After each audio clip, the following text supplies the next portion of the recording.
Ak kiyimchen, Kırgızistan karındaşımız keldi. Qara, Rossiya.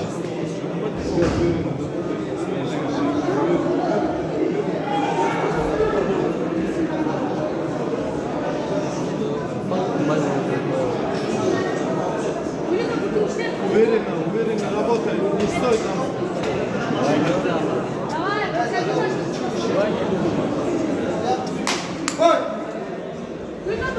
Первый номер.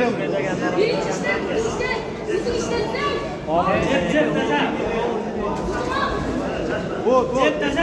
Видней ногами. Oo, молодец. Молодец. Рук работает.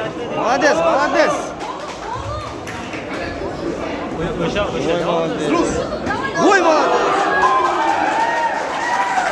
Еще. Вот, корпус тоже бей.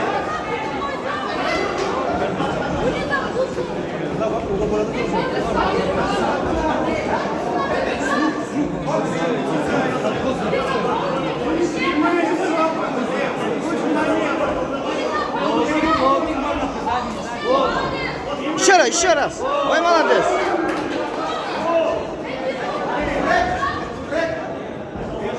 С рук четко получается. С рук работает.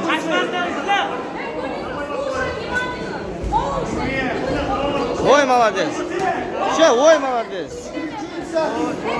Хорошо. Ух.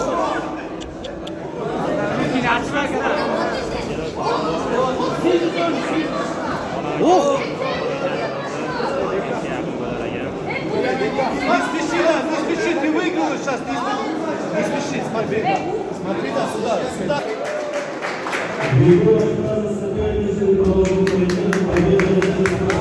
Молодец.